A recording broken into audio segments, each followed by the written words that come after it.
Bonjour, Charlotte Landry, donc vous êtes de la société Augmentéo et vous venez présenter sur le salon Educatech Educatis Akeo, le jeu de piste en réalité augmentée. En quoi cela consiste-t-il?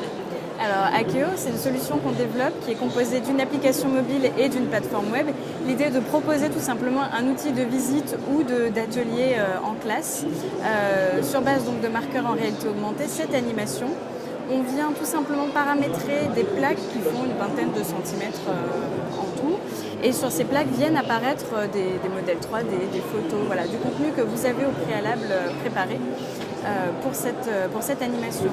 C'est quelque chose qui permet d'avoir une interaction plus forte et d'engager en fait les participants plus vivement, d'avoir une véritable interaction en fait, de les engager.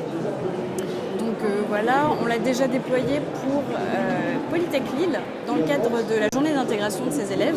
Et l'idée c'était de parcourir le bâtiment et d'entrer en interaction avec les différents services. Donc il y avait véritablement un échange entre le personnel du bâtiment et les élèves. Donc ça c'était pour un premier déploiement, ça a assez bien fonctionné puisqu'il y avait des systèmes de score, des quiz et grâce à la plateforme on peut récupérer tout ce qui est réponse au quiz, ce genre d'éléments. Donc c'est très intéressant d'avoir ce retour d'expérience.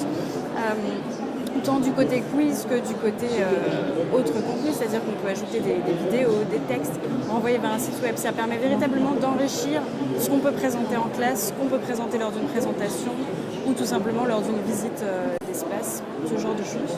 Donc on peut imaginer que ça peut être utilisé dans toutes les disciplines, en milieu scolaire, peut-être collège, lycée ou école primaire aussi, non? Même école primaire, si on a envie de faire découvrir le système solaire avec plusieurs planètes qui flottent au-dessus justement des marqueurs, ça peut être une bonne appréhension aussi de ces technologies, même si maintenant ils les découvrent de plus en plus jeunes. Mais il y a vraiment tout type d'applications.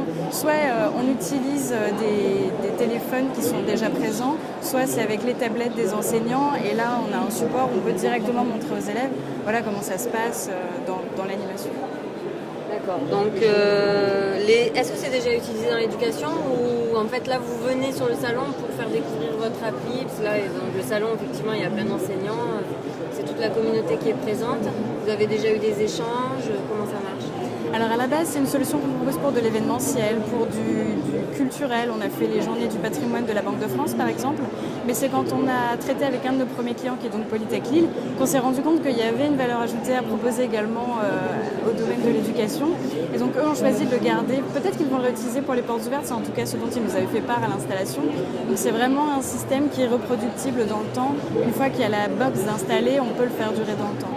Donc voilà, suite à notre expérience avec Polytech Lille, on s'est dit ça peut potentiellement intéresser d'autres structures.